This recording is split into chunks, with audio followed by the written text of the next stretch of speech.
The execution is told by witness accounts. At 9:28 a.m., a guard shut the door we had just walked through and locked it from the inside. All of Florida State Prison was on lockdown Wednesday morning, the exercise yards and work fields eerily empty beneath a low gray sky. All of the roughly 1,200 inmates housed here, except one, were in their cells. Now the room where we'd watch Aileen Wuornos die was sealed, too. The guard pointed me to a seat in the last of 4 rows.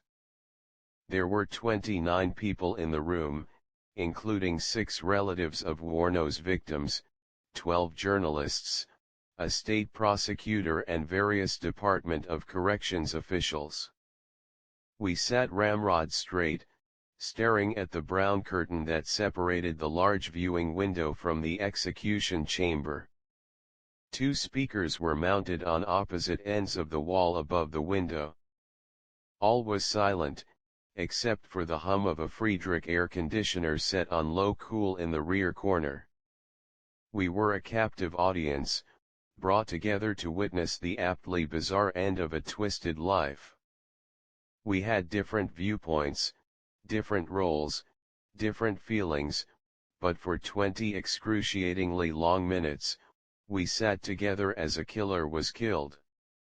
There wasn't an inattentive eye in the house. But after the ritualized pageant was over, after she stiffened and turned blue and 2 men with stethoscopes leaned over her body and officially pronounced her dead at 9:47 a.m., I didn't feel nearly as disturbed as I would have thought. And that was disturbing in itself. At 9:29 a.m., the curtain opened. Wuornos was strapped onto a gurney, with a needle leading to 2 intravenous tubes poked into the fleshy bend of her right arm.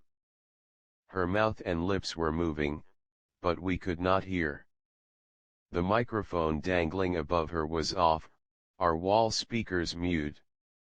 Her eyes were open, darting to the side from her restrained head to quickly survey the witness room.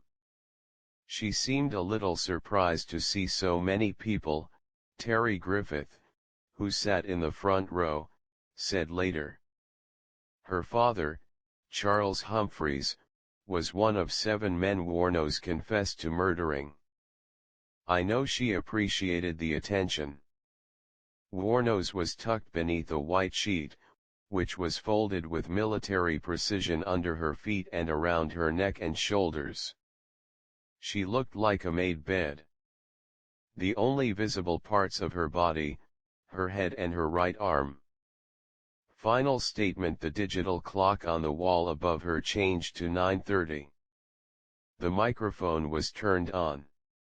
"Do you have a final statement?" she was asked. "Yes," she said. "I'd just like to say I'm sailing with the Rock, and I'll be back. Like Independence Day with Jesus, June 6th, just like the movie, big mothership and all. I'll be back." She spoke in a barely audible voice, with speech that seemed slurred even though officials said she did not request or receive a sedative in her final hours. I could hardly make out a word, the low volume and air conditioner causing those of us in the back corner to exchange horrified glances and whisper, "What did she say?" I couldn't hear.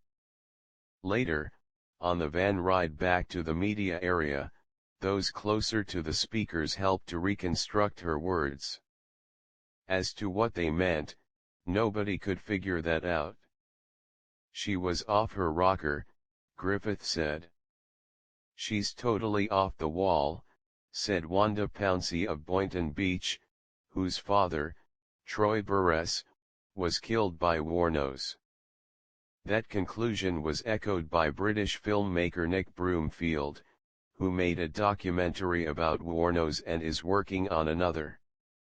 He had the final interview with her on Tuesday. After complaining about the sonic waves that were controlling her mind, she flipped him off and stormed out of the session prematurely. She's obsessed and crazed, has totally lost her mind, Broomfield said. She trusts nobody and is stark raving mad. She's multiple people. Every time I met her, she was a different person. It's a point that Fort Lauderdale attorney Rag Singhal made, to no avail, in a letter to the Florida Supreme Court last month. Singhal represented Wuornos earlier this year, but they weren't on speaking terms at the end. She was found competent to be executed after a psychiatric evaluation last week. I traveled with Singhal to Stark, then found myself boarding the van to the witness room when two journalists didn't claim their spots. As second alternate in the media lottery, I thought I'd be covering this execution from outside. But at 9:30 a.m., when it came time for the matter of the state of Florida versus Wuornos to reach its conclusion after 12 years, I got to see it for myself. The woman who once said she'd kill again because she had hate crawling through her system, now had a chemical cocktail coursing through her veins. The executioner, who could not be seen behind a two-way mirror, first released 2 syringes of sodium pentothal, which rendered her unconscious. Then came 2 syringes of pancuronium bromide, which paralyzed the muscles, and 2 syringes of potassium chloride, which stopped the heart. The next 17 minutes were agonizingly slow, and she didn't move a muscle, although her heart fluttered a bit on the monitors until she completely flatlined. Then the doctors in white coats came out. The curtain was drawn, the door was unlocked, and we filed back outside to the vans that would take us back to the rest of our lives.